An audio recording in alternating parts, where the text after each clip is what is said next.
अस्सलाम वालेकुम व्यूवर्स, मैं हूं अशरफ सुहेल और आप देख रहे हैं अशरफ सुहेल ऑफिशियल।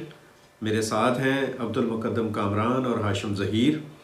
दोस्तों, आज हम जो गुफ्तगू करने जा रहे हैं ये कोई रवायती बात नहीं है। जिस तरह से हम बात कर रहे हैं पाकिस्तान की पॉलिटिक्स के ऊपर, पाकिस्तान के मसाइल के ऊपर और दीगर चीज़ों के ऊपर, आज हमारा मौजू इन सब से कुछ हटके है।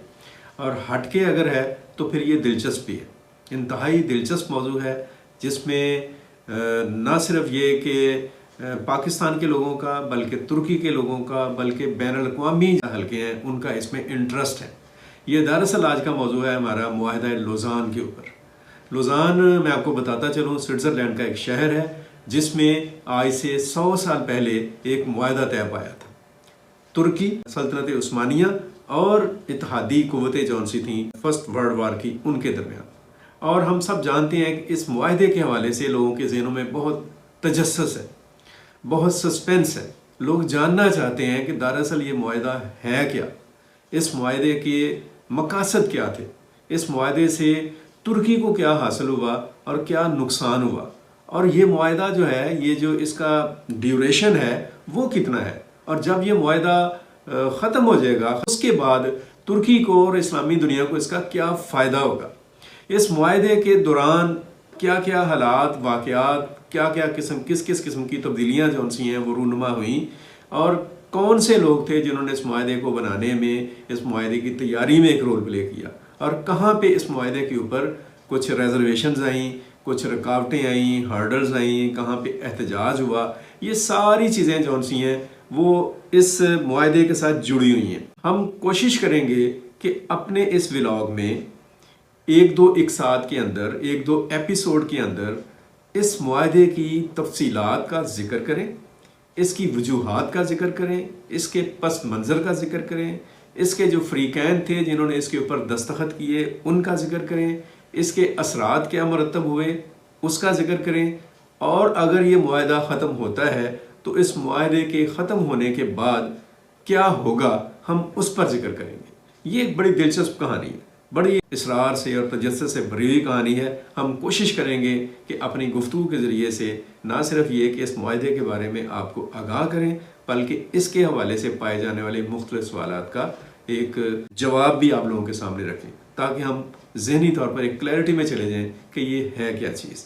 मैं आपको बताता चलूँ कि मुआहदा लौज़ान आज से ठीक 100 साल पहले 1923 में हुआ था।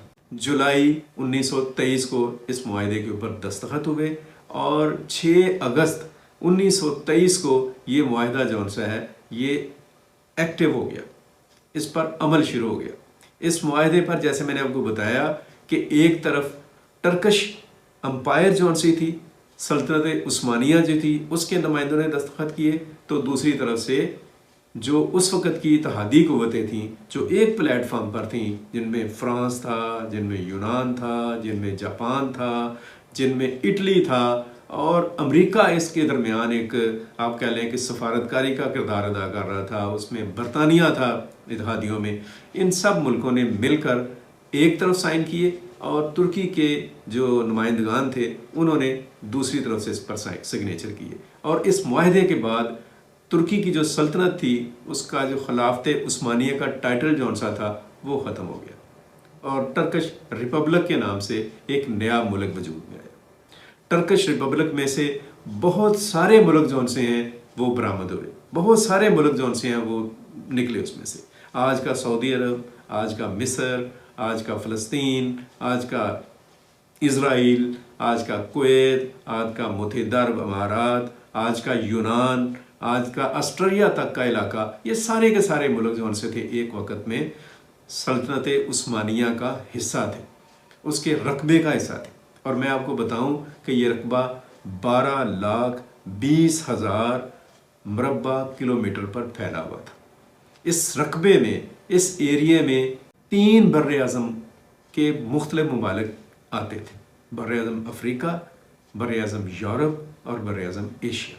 सल्तनत उस्मानिया वो कैसे अपने अंजाम को पहुंची, इस मुआहदे में क्या क्या बातें हुई, और इस मुआहदे में कौन कौन सी शराइत थी जिन पर इत्तफाक किया गया, इसके बारे में हम आपको बताएंगे अगले व्लॉग में। आप इंतज़ार कीजिएगा, हम कोशिश करेंगे कि आपके तजस्सुस को किसी न किसी शक्ल में सेटिस्फैक्ट्री वे में चली जाए। आपके अंदर जो जहन में जो सवालात हैं मादा लुज़ान के बारे में, उनका हम एक मुअस्सर जवाब दे सकें।